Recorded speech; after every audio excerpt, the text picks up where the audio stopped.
Hello hi എല്ലാവർക്കും നമസ്കാരം. അപ്പോൾ നമ്മളിന്ന് ഉണ്ടാക്കാനായിട്ട് പോണത് വെണ്ടയ്ക്ക മസാലക്കറിയാണ്. അപ്പോൾ വീട്ടിൽ തന്നെയുള്ള വെണ്ടയ്ക്ക വെച്ചിട്ടാണ് ഉണ്ടാക്കണേ. ഇന്ന് ഞാനും അമ്മയും കൂടി ഉണ്ട് ഇത് ഉണ്ടാക്കാനായിട്ട്. അപ്പോൾ അമ്മ ഇവിടെ വെണ്ടയ്ക്ക പൊട്ടിച്ചുകൊണ്ടിരിക്കുകയാണ്. വെണ്ടയ്ക്ക നമ്മൾ നട്ട് നമ്മുടെ ലോക്ക്ഡൗണൊക്കെ ആയിരുന്നപ്പോൾ നട്ടതാണ്. ഒരു ലോക്ക്ഡൗൺ അപാരത അതാണ് ഞാൻ പറയാം. വെറുതെ ഒന്ന് കുഴിച്ചിട്ടതാണ്. അപ്പോൾ നന്നായിട്ടുണ്ടായിട്ടുണ്ട്. അപ്പോൾ അത് ആദ്യമായിട്ടുണ്ടായതാ മസാല കറി ഉണ്ടാക്കാം. ഇത് ഇത്രയ്ക്കൊന്നും വേണ്ട, ഒരു 5-6 മതി നമുക്ക് മസാല കറിക്ക്. നമുക്ക് നോക്കാം എങ്ങനെയുണ്ടെന്ന്. അപ്പോൾ ആദ്യമായിട്ടുണ്ടായതാണ് കേട്ടോ വീട്ടിൽ. ഇത് ആദ്യത്തെ വിളവെടുപ്പ് എന്ന് വേണമെങ്കിൽ പറയാം. നമ്മൾ കറി വയ്ക്കുമ്പോൾ അതിൻ്റെ ഒരു ടേസ്റ്റ് വേറല്ലേ. നമുക്ക് നോക്കാം, എല്ലാവരും ഒന്ന് ട്രൈ ചെയ്ത് നോക്കിയിട്ട് അതെന്തൊക്കെ ഇങ്ങനെയൊക്കെ നട്ട് പിടിപ്പിച്ച് അതിൽ നിന്നൊക്കെ പൊട്ടിച്ച് നമ്മൾ കറി വയ്ക്കുമ്പോൾ നമുക്ക് എന്താ ഒരു രസം അല്ലേ. അപ്പോൾ നമ്മൾ വെണ്ടയ്ക്കൊക്കെ എടുത്തിട്ട് വന്നിട്ട് അരിഞ്ഞൊക്കെ വെച്ചിട്ടുണ്ട്. അപ്പം ഇനി ഇത് ഉണ്ടാക്കാനായിട്ട് തുടങ്ങാം. എനിക്കിപ്പോൾ അതിനെപ്പറ്റി കാര്യമായിട്ട് വലിയ വിവരമൊന്നും ഇല്ലാത്തതുകൊണ്ട് ഞാൻ അതിനെപ്പറ്റി ഒന്നും പറയണില്ല. അപ്പം നമുക്ക് അമ്മയുടെ അടുത്ത് തന്നെ ചോദിക്കാം എങ്ങനെ ഉണ്ടാക്കണേന്നും എന്തൊക്കെയാണ് വേണ്ടതെന്നൊക്കെ. അപ്പം നമ്മളിന്ന് വെണ്ടയ്ക്ക മസാലക്കറിയാണ് ഉണ്ടാക്കാൻ പോണത്. അപ്പം അതിനായിട്ട് നമുക്ക് കുറച്ച് വെണ്ടയ്ക്ക കുറച്ചെടുത്ത് വെച്ചിട്ടുണ്ട്. നമ്മൾ പൊട്ടിച്ച നേരത്തെ കണ്ടല്ലോ. അപ്പോൾ അത് നമ്മളൊരു മസാലക്കറിയായിട്ട് ഉണ്ടാക്കാൻ പോകുന്നത്. അപ്പോൾ നമുക്ക് എല്ലാ പൂരിക്കോ ചപ്പാത്തിക്കോ കഴിക്കുകയൊക്കെ ചെയ്യും. ചോറിനും കഴിക്കാം, കുഴപ്പമൊന്നുമില്ല. നോക്കാം. ഇപ്പം നമ്മൾ അവിടെ നിന്ന് പൊട്ടിച്ച കുറച്ച് വെണ്ടയ്ക്കാണ്, കുറേ മതി കുറച്ച്. പിന്നെ ഇതൊരു സവോള, ഒരു മീഡിയം സൈസ് സവോള, പിന്നെ കുറച്ച് കറിവേപ്പില, പിന്നെ ഒരു 3 പച്ചമുളക്, അത് കഴിഞ്ഞിട്ട് കുറച്ചൊരു ഇഞ്ചി, ഒരു 2-3 വെളുത്തുള്ളി, പിന്നെ നാളികേരപ്പാൽ, പിന്നെ നമുക്ക് വേണ്ടത് മുളക് പൊടി, മസാലപ്പൊടി, മഞ്ഞൾപ്പൊടി, മല്ലിപ്പൊടി. അപ്പോൾ നമുക്ക് ആദ്യം തന്നെ സ്റ്റൗ ഓൺ ചെയ്യാം. സ്റ്റൗ ഓൺ ചെയ്തിട്ട് പാനെടുത്ത് അടുപ്പത്ത് വെച്ചു ഓയിലൊഴിച്ച് കൊടുക്കാം.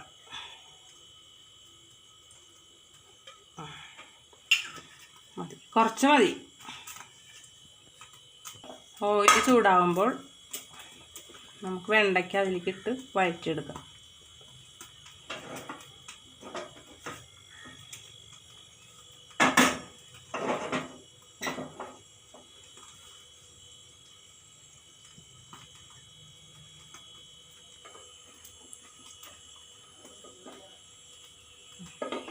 ഓയിൽ ചൂടായിട്ടുണ്ട്. നമുക്ക് വെണ്ടയ്ക്ക അതിലേക്ക് ഇട്ട് വഴറ്റിയെടുക്കാം.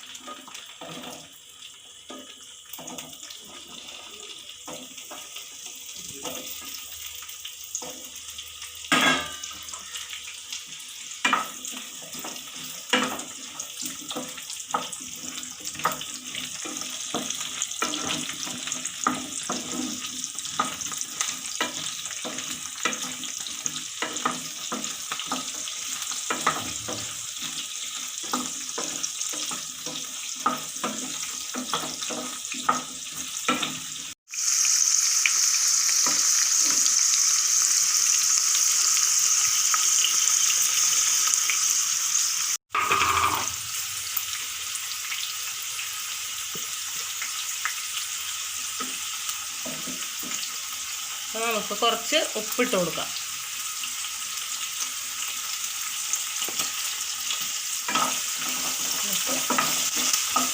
നന്നായിട്ട് ഇളക്കി വഴറ്റിയെടുക്കാം. അപ്പോൾ നമ്മുടെ വെണ്ടയ്ക്ക് നന്നായിട്ട് വഴന്ന് വന്നിട്ടുണ്ട്. അപ്പോൾ നമുക്കിത് മാറ്റി വയ്ക്കാം. തീ ഓഫ് ചെയ്യാം. മാറ്റി വയ്ക്കാം.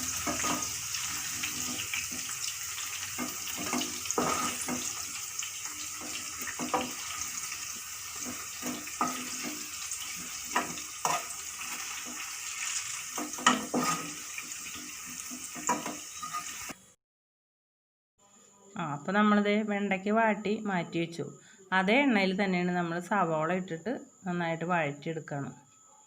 വേറെ എണ്ണയൊന്നും അതിലൊഴിക്കേണ്ട ആവശ്യമില്ല. നമുക്ക് ആ എണ്ണ തന്നെ ഉപയോഗിക്കാം.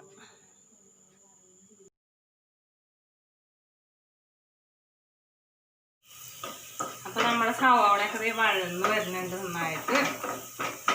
കണ്ടോ? നമുക്കൊരു വെണ്ടയ്ക്ക തിന്ന് നോക്കാം എങ്ങനെ ഉണ്ടെന്ന്.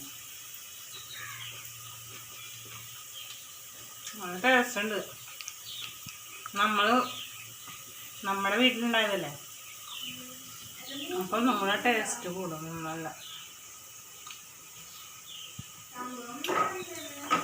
ടേസ്റ്റ്, വീണ്ടും വീണ്ടും തിന്നാൻ തോന്നാം.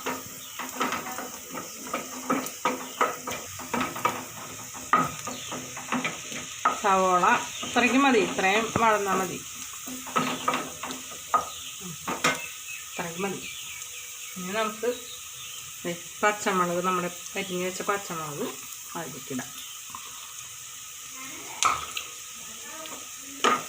നമുക്ക് ഇളക്കാം.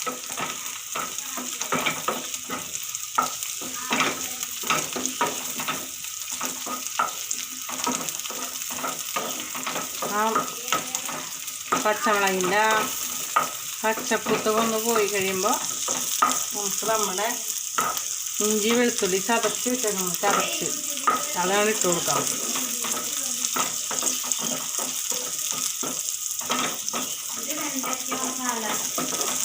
വെണ്ടയ്ക്ക മസാലക്കറി.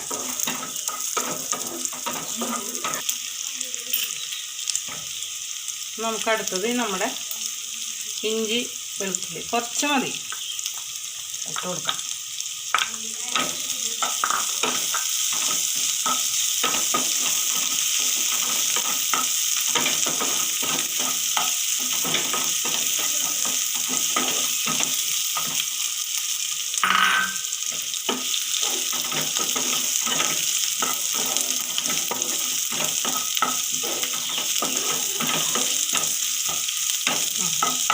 നല്ല മണമൊക്കെ വരുന്നുണ്ട്. അടുത്തത് നമ്മുടെ കറിവേപ്പില കുറച്ച് ഉപ്പ് ഇടാം, കുറച്ച് നമുക്ക് ലാസ്റ്റ് ഇട്ട് കൊടുക്കാം.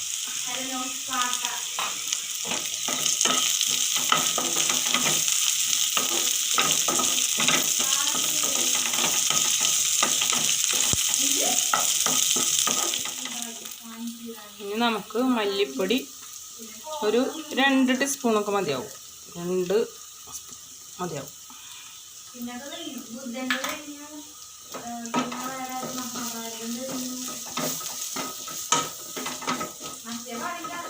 കുറച്ച് കുറച്ച് വയ്ക്കാം.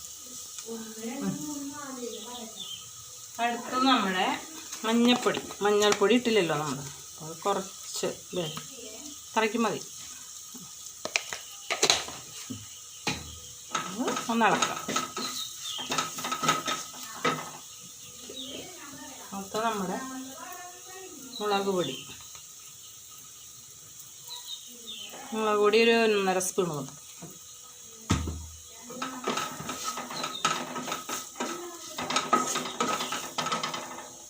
ഗരം മസാല പൊടി കുറച്ചിട്ട് കൊടുക്കാം, കുറച്ച് ഒരു 1/4 ടീസ്പൂണൊക്കെ അല്ലേ? അത്രയും മതി. പിന്നെ നമുക്ക് ലാസ്റ്റ് വേണമെങ്കിൽ കുറച്ച് കറി വെച്ച് കഴിയുമ്പോൾ ലാസ്റ്റ് ഒന്ന് അതിൻ്റെ മണം വരാൻ വേണ്ടിയിട്ടൊന്ന്. ഇതെല്ലാം കഴിഞ്ഞിട്ട് നമ്മുടെ നാളികേരപ്പാൽ, ഇത് 1-ാം പാല് മാത്രമല്ല, ഇത് ഇത് ഫസ്റ്റ് പാൽ, ഇത് മതി നമുക്ക്. കുറച്ചധികം വേണ്ടവർക്ക് കുറച്ച് അധികം നാളികേരപ്പാലൊക്കെ എടുത്ത് വയ്ക്കാം, ഒഴിച്ചു കൊടുക്കാം.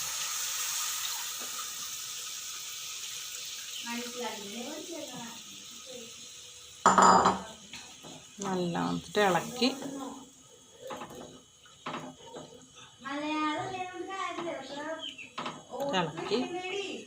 നമുക്ക് കുറച്ച് ഉപ്പും കൂടി വേണ്ടി വരും. കുറച്ച് വെണ്ടയ്ക്കയിൽ നമ്മൾ ഓൾറെഡി ഉപ്പിട്ടുണ്ടല്ലോ, അപ്പം നമുക്ക് കുറച്ചിട്ട് കൊടുക്കാം. ലാസ്റ്റ് വേണമെങ്കിൽ നമുക്ക് നോക്കിയിട്ട് ഇടാം. തീ കുറച്ച് കൂട്ടിയിട്ടാം, തിളക്കട്ടെ.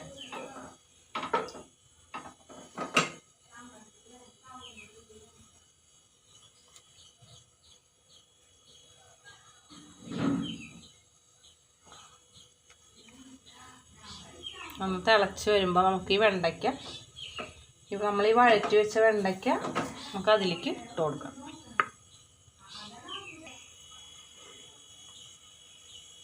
തിള വരുന്നുണ്ട്, തിളച്ച്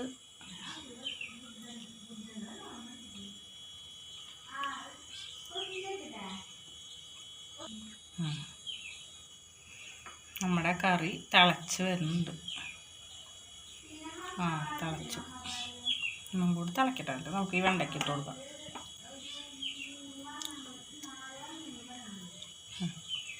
ഇനി നമുക്ക് ഈ വെണ്ടയ്ക്ക അതിലേക്ക് ഇട്ട് കൊടുക്കാം.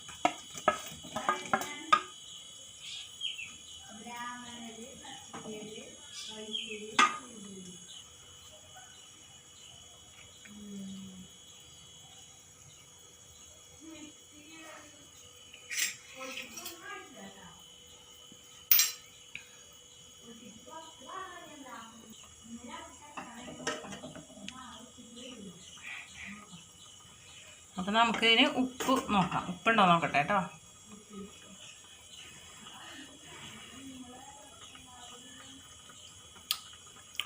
കുറച്ച് ഉപ്പും കൂടി ഇട്ടാൽ നന്നായിരിക്കും. നമുക്ക് തീ ഓഫ് ചെയ്യാം. അധികം ഇട്ട് തിളപ്പിക്കുന്നല്ലോ. ചെയ്തിട്ട് ഒരു കുറച്ച് ഉപ്പ് മതിയാവും.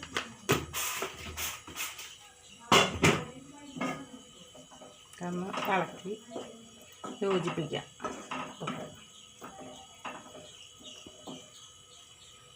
നമ്മൾ കുറച്ച് വേപ്പില മാറ്റി വെച്ചിട്ടുണ്ടായിരുന്നില്ലേ, അത് അതിലേക്കിട്ട് കൊടുക്കണം. കുറച്ച് മസാല, ഗരം മസാല കുറച്ച് തൂവി കൊടുക്കണം. അത്രയും മതി.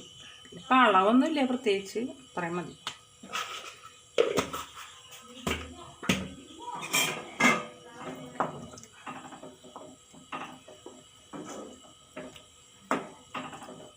രസമല്ലേ കറി? എങ്ങനെയുണ്ട് കറി? അപ്പോൾ നമ്മുടെ വെണ്ടയ്ക്ക മസാല കറി റെഡിയായി. നമുക്കിത് ഒരു പാത്രത്തിലേക്ക് മാറ്റാം. മസാല കറി റെഡിയായി. എല്ലാവരും ട്രൈ ചെയ്ത് നോക്കാം. നല്ല ടേസ്റ്റുള്ള കറിയാണ്. നല്ല സ്മെല്ലൊക്കെ വരുന്നുണ്ട്. ഇപ്പൊ സ്മെല്ല് നല്ല അടിപൊളിയാ. തേങ്ങാപ്പാലിന്റെയും ഒക്കെ നല്ലൊരു അടിപൊളി സ്മെല്ല് വരുന്നുണ്ട്.